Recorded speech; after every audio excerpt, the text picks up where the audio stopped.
আসসালামু আলাইকুম। আশা করি সবাই ভালো আছেন। আজ আপনাদের মাঝে এমন একটি সত্য ঘটনা শেয়ার যেটা কোনো বানানো বা কল্পনাকৃত গল্প না। আশা করি গল্পটি আপনাদের ভালো লাগবে। তো চলুন গল্পে চলে যায়।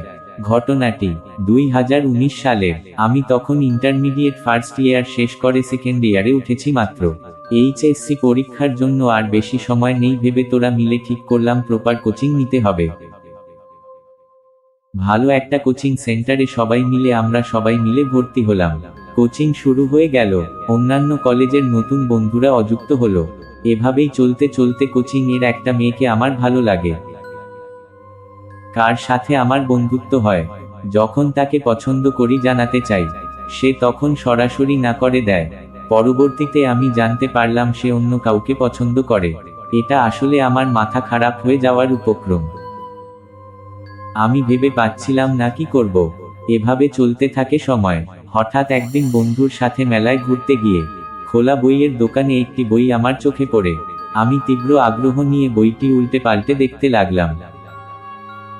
বইটির নাম মনে পড়ছে না। সূচিপত্রের ৭৯তম পৃষ্ঠায় আমার চোখ আটকে গেল। সেখানে লেখা ছিল প্রেমে বশীকরণ। বন্ধুরা বলল এসবে কাজ হবে না। আমি তাদের কথা না শুনে বইটি কিনে ফেললাম।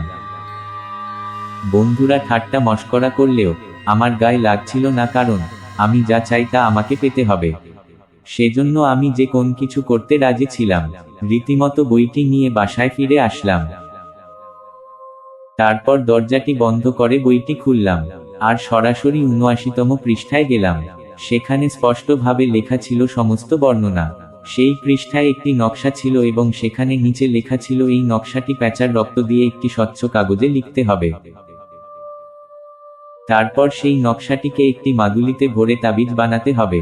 তারপর যে নদীর পানি উত্তর দিক থেকে বহমান, সেই নদী থেকে পানি নিয়ে এসে সেই পানিতে তাবিজটি ডুবিয়ে বইয়ের পৃষ্ঠায় দেওয়া মন্ত্রটি ৪১ বার পাঠ করতে হবে। তারপর সেই পানি দিয়ে ৪১ দিন কিছু কাজ করতে হবে। কাজের নিয়ম ছিল প্রতিদিন গভীর রাতে ২ মুষ্টি আটা সেই পানি দিয়ে মাখিয়ে কোন এক জলাশয়ের পাশে বসে সেই মাখানো আটা ৪১ টুকরো করতে হবে। তারপর এক একটি টুকরো আটা হাতে নিয়ে গোলা বানাতে বানাতে ৪১ বার বইয়ে দেওয়া মন্ত্রটি পাঠ করতে হবে, পানিতে নিক্ষেপ করতে হবে। এভাবে ৪১ টুকরো আটা একইভাবে একই নিয়মে ৪১ বার করে মন্ত্র পড়ে গোলা বানাতে বানাতে পানিতে নিক্ষেপ করতে হবে। বিশ্বাস করেন, আমি যখন এই আটার গোলা বানিয়ে পানিতে নিক্ষেপ করতাম, পানির ভিতর বিশাল বড় একটা কিছু অস্তিত্ব অনুভব করতাম।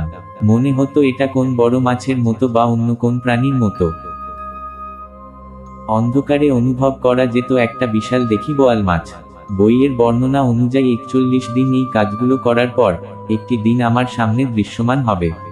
সে আমাকে পরবর্তী নির্দেশনা দিবে।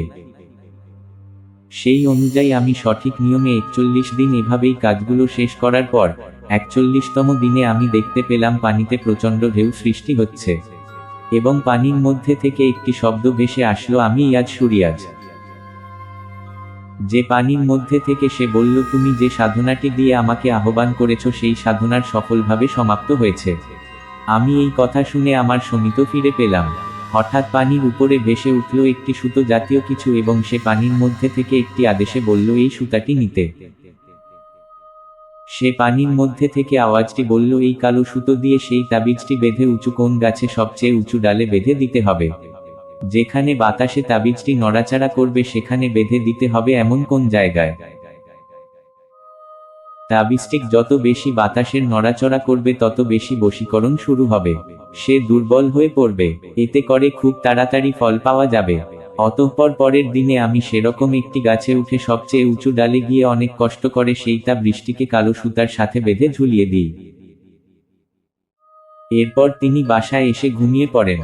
তারপর তিনি বলছেন, সেদিন ঘুম থেকে উঠে কলেজে যায়নি, কোচিংও যায়নি, শুধু বাসায় ছিলাম।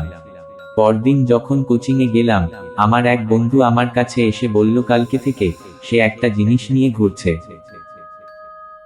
তার পাশে আমার দিকে এক টুকরো কাগজ বাড়িয়ে দিল। আমি দেখলাম সেই মেয়েটির চিঠি। আমি কল্পনাও করিনি যে এত দ্রুত আমি ফলাফল পাব, কিন্তু আশ্চর্যজনক একদিনের মধ্যেই আমি ফলাফল পেয়ে যাই। সত্যি বলতে শত চেষ্টা করেও যা অ্যাটেনশন কোনোদিন পাইনি তার কাছ থেকে আজকে সাড়া পেলাম আমি। কিন্তু সম্পর্কটা তাদের ঠিক টেকেনি। ধীরে ধীরে সেই মেয়েটির প্রতি সে ক্রমাগত বিরক্ত হয়ে ওঠে। একদিন গভীর রাতে আচমকা ইয়াজ সুরিয়াজ ছায়া হয়ে তার সামনে হাজির হয় এবং সেই ছেলেটি তাকে জানায় তাবিজটির সুতা নাকি পরিবর্তন করার সময় এসে গেছে। এই সুতাটি দ্রুত পরিবর্তন করতে হবে, না হলে এই সুতাটি ছিঁড়ে যাবে কিংবা কাছ থেকে খসে পড়ে যাবে, এবং যদি ছিঁড়ে পড়ে তাহলে এই সম্পর্কটা আস্তে আস্তে নিশ্চিহ্ন হয়ে যাবে। তিনি বলছেন, আমি আর সেই তাবিজের সুতা পরিবর্তন করিনি।